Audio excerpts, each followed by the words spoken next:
جزا دوں گا اور وہاں بھی جزا دوں گا. اب آپ مثال کے طور پر میں آپ اپنی بات کو واضح کرتے ہوئے چلوں.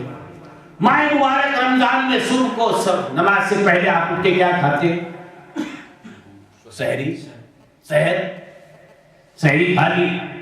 اس نے کہا میرے بندے اٹھو, ایک دانہ مثلاً ایک خرما کھجور کھا لو, مگر کھاؤ ضرور.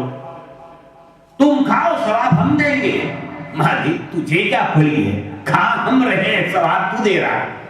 کبھی تو اپنے سے اگر کھاتے تو ثواب تو دیتا, میں نے کہا ہے کھا رہے ہو لہذا ثواب دے رہا ہوں.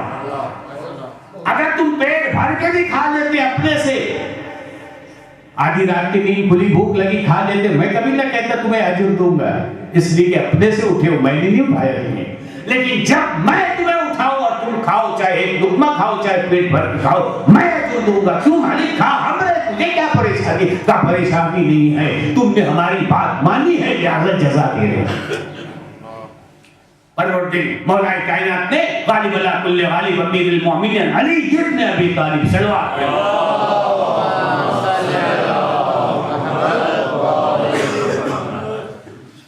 ایک دن نماز پڑھنے کے لیے مسجد کے باہر تشریف لے گئے. سواری پہ تھے, مسجد میں داخل ہونا چاہا, دیکھا ایک فقیر بیٹھا ہوا مانگ رہا ہے. تو مولا کائنات نے اس سے کیا کہا کہ میرا گھوڑا ہے, سواری ہے, ذرا اس کی حفاظت کر لو, واپس آؤں گا تو جو تم حاضر ہوگا وہ تمہیں دے دوں گا. اب سوچیں کہ اس نے سوچا مولا کائنات ہے, رقم بڑی ملے گی, موٹی ملے گی, لہذا کوئی بات کا مولا آپ تشریف لے جائیے, ہم آپ کی سواری کی حفاظت کر رہے ہیں. مولا کو خطرہ یہ تھا کہ اگر گھوڑے کو چھوڑ دیں گے تو وہ بھاگ جائے گا, لہذا اس کے حوالے کر دیا, تم دیکھنا.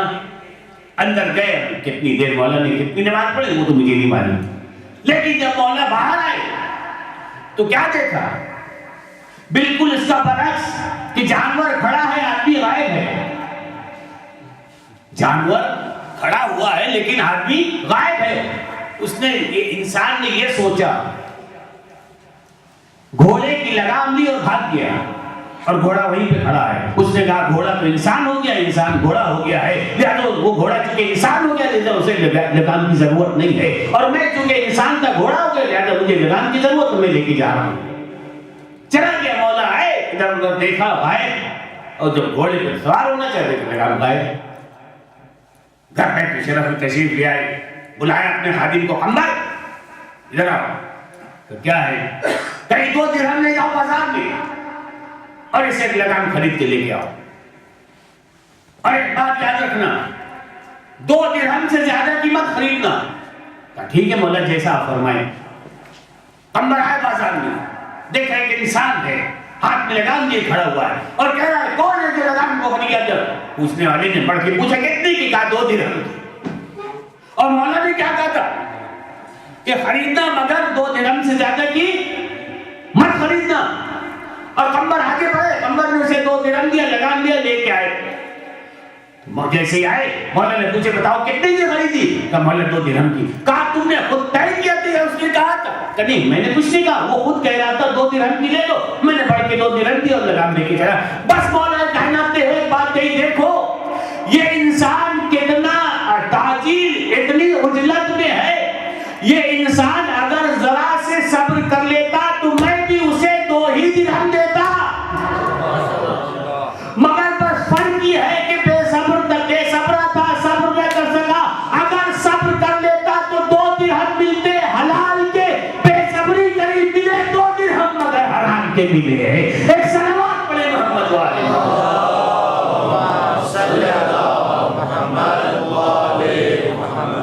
ملا وہی اتنا ہی 2 درہم. مگر اگر ذرا سے صبر کر لیتا, میں مسجد سے باہر آتا, میں اس کو 2 درہم دے دیتا, یہ 2 درہم لے کے چلے جاتا. لیکن اس کو اتنی جلدی تھی, پریشانی تھی, پتہ نہیں کس بات کا خوف تھا کہ لگام لے کے بھاگ گیا. میں نے دیا اسے 2 ہی درہم. اگر تھوڑا سے صبر کر لیتا تو انسان کو وہی حلال طریقے سے مل جاتا. بے صبری کر گیا لہذا ملا 2 درہم کر حرام طریقے سے. تو انسان یہ سوچتا ہے کہ انکمنگ ہوتی رہے, آؤٹ گوئنگ نہ ہو, لیکن یہ نہیں دیکھتا ہے کہ انکمنگ میں آ کدھر سے رہا ہے. یہ انسان کو ہمیشہ سوچنا چاہیے کہ یہ آ تو کہا ہے، شیطان کا کام کیا ہے؟ اس کو تو اس کا کام ہی بہکانا ہے، وہ بہکاتا رہے گا، لہٰذا ہمیں اس کی فکر کرنے کی ضرورت نہیں ہے۔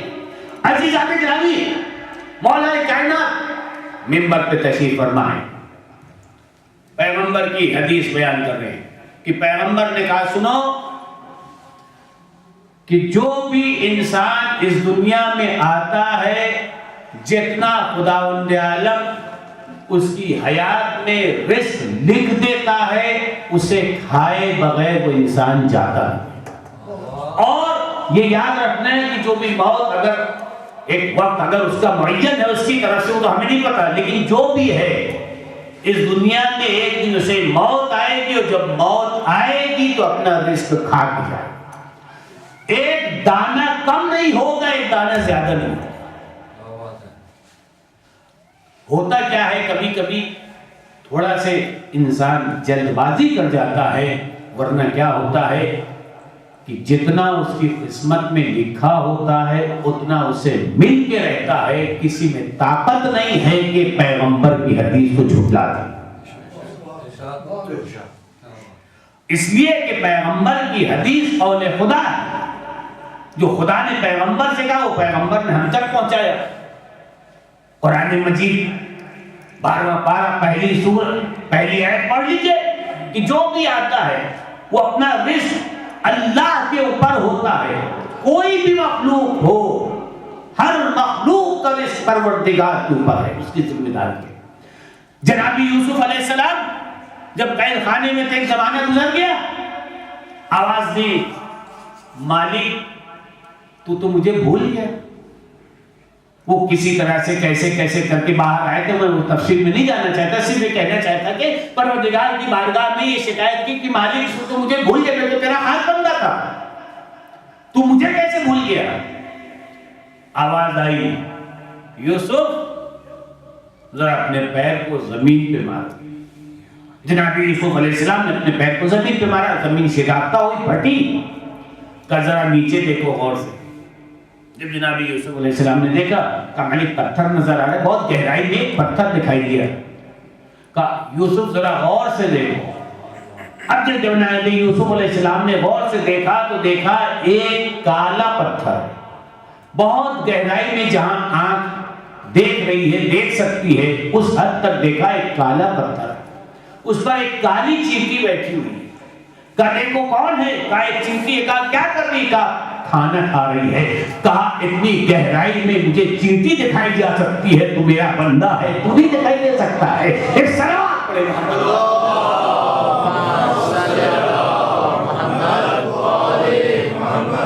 میں اسے تو فراموش نہیں کیا، میں نے تجھے بھول جاؤں گا؟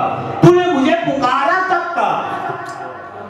تو نے مجھے پکارا کب تھا؟ اگر تو نے مجھے یاد کیا ہوتا تو بادشاہوں کے پاس پیغام بھیج رہا تھا۔ آج تو نے مجھے یاد کیا تو میں نے ذریعہ وسیلہ پیدا کیا اور تم باہر آ گئے۔ لہٰذا یہ نہ سوچنا تمہارا پروردگار بھول گیا ہے۔ اگر وہ بھول جاتا انسان کو تو انسان بھوکا مر جاتا۔ زندہ رہنا خود اس بات کی دلیل ہے کہ اللہ انسان کو فراموش نہیں کرتا۔ ہم جو آپ یہاں بیٹھے ہوئے کھا پی رہے ہیں تو اس کا مطلب کیا؟ اگر وہ بھول گیا ہوتا تو پہلی بات یہاں رہتے ہی نہ کب کے چلے گئے ہوتے۔ جب کچھ کھانے کو نہ ملتا تو کب کے دنیا سے چلے جاتے۔ اب جب کھانے کی بات آ گئی تو مجھے ایک اور بات آ گئی رزق کے اوپر۔ مولا کائنات منبر پہ تشریف فرمائے۔ خطیب اعظم مولانا غلام عسکری طابہ سرا نے ایک بہت پہلے 30-40 سال پہلے ایک بات کہی تھی، یاد آ گئی تو اس کو سناتا ہوا چلوں۔ انہوں نے کہا دنیا میں دو طرح کے شکاری ہوتے ہیں، ایک وہ ہوتے ہیں جن کو جانوروں کا یا ان کا شوق ہوتا ہے شکار کرنے کا، ایک وہ ہوتے ہیں کہ جن کو شکار کا شوق ہوتا ہے مگر وہ صرف اور صرف مجلسوں میں بیٹھ کر کے علماء کا شکار کرتے ہیں۔ وہ صرف اور صرف یہ دیکھتے ہیں کہ یہ کیا پڑھ رہا ہے، کہاں سے پڑھ رہا ہے، کیسے پڑھ رہا ہے۔ وہ صرف اور صرف آتے ہی اسی لیے ہے کہ دیکھیں کون سی ایسی بات ہو جس کو پکڑ کے بعد میں کیا ہوا، ایسا ہوا، تو وہ شکاری دنیا میں ہر طرح کے ہوتے ہیں. اب ایک مرتبہ دیکھیے، میں نے اس لیے سنا ہے کہ آگے آپ کو سمجھ میں آئے گا، میں یہاں کی بات نہیں کر رہا ہوں، میں اس لیے سنا دیا کہ یہ نہ سوچے کہ یہ آج کے ہے، یہ مولا کے زمانے کے ہے. یہ اس زمانے میں پائے جاتے تھے.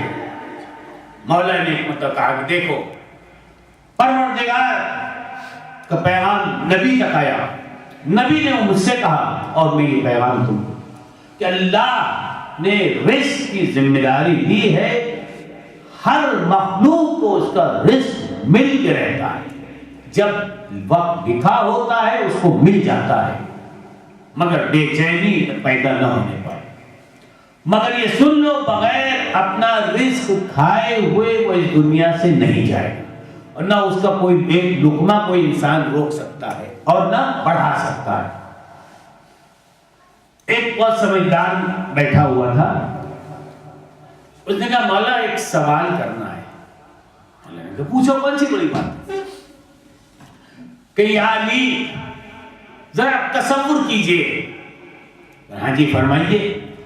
کہا ایک انسان، اس نے ایک کمرہ بنوایا بڑے بڑے پتھروں کا، اس کو چاروں طرف سے پلاسٹر کروا دیا اور اسی میں ایک انسان کو بند کر دیا. سوئی کے برابر اس میں جگہ نہیں ہے کہ انسان سانس دے دے. ابھی بتائیے کہ آپ جو کہہ رہے ہیں کہ ہر انسان کو اس کا رزق مل جائے گا، چاروں طرف سے جب بند ہے اور وہ اندر ہے، سوئی کی نوک کے برابر جگہ نہیں ہے، تو یہ بتائیے اس کو کیسے رزق ملے گا؟ دیکھیے مولا کی امتحان دے رہا ہے. مولا سر جھکا کے بیٹھ گئے. پھر کہتے ہیں یا علی ایک سوال کیا ہے، جواب دو نا. مولا خاموش ہے. پھر تھوڑی دیر کے بعد کہتا ہے یا علی میں نے آپ سے ایک سوال کیا ہے. تو مولا نے کہا میں اصل میں کچھ اور سوچ رہا ہوں. کہ یا علی کچھ اور بعد میں سوچنا، پہلے میرے سوال کا جواب دو. وہ اپنے حساب سے یہ سمجھ رہا تھا کہ میں نے علی کو لاجواب کر دیا ہے، لہذا علی گھبرا رہے ہیں، سوچ رہے ہیں کہ میں کچھ اور سوچ رہا ہوں. تو مولا مسکرائے، کہا نہیں میں کچھ اور سوچ رہا ہوں. کہا نہیں یا علی کچھ اور بعد میں سنا، پہلے میرے سوال کا جواب دے. جب مولا نے اس کی بے چینی کو دیکھ لیا کہ اب اس سے رہا نہیں جا رہا، تو کہا کہ ٹھیک ہے میرے ایک سوال کا جواب دے دو، میں تمہارے سوال کا جواب دے دوں. کہا ہاں پوچھے نا. مولا نے بس ایک ہی جملہ کہا کہ سنو، تم نے یہ کیا کہا کہ ایک انسان نے ایک کمرہ بنایا، بڑے بڑے پتھر کا پلاسٹر کروا دیا، اس میں ایک انسان کو بند کر دیا، سوئی کی نوک کے برابر کہیں راستہ نہیں ہے. تو اب آپ یہ بتائیے کہ اس کو رزق کیسے پہنچے گا، جبکہ آپ یہ فرما رہے ہیں کہ میرے نبی نے یہ فرمایا ہے کہ ہر انسان کو اس کا رزق ملتا ہے اور بغیر کھائے ہوئے وہ اس دنیا سے جائے گا نہیں. تو اب ہم نے جب اس انسان کو اس کمرے میں بند کر دیا ہے تو اسے رزق پہنچے گا کیسے؟ یا علی اس کا جواب دیجئے. تو مولا نے کہا ہاں ایک بات میرے سمجھ میں آتی ہے، میرا سوال ہے اس کا جواب دے دو تو میں تمہارا جواب مجھے دے دوں گا. کیا یا علی جلدی پوچھے کیا بات ہے؟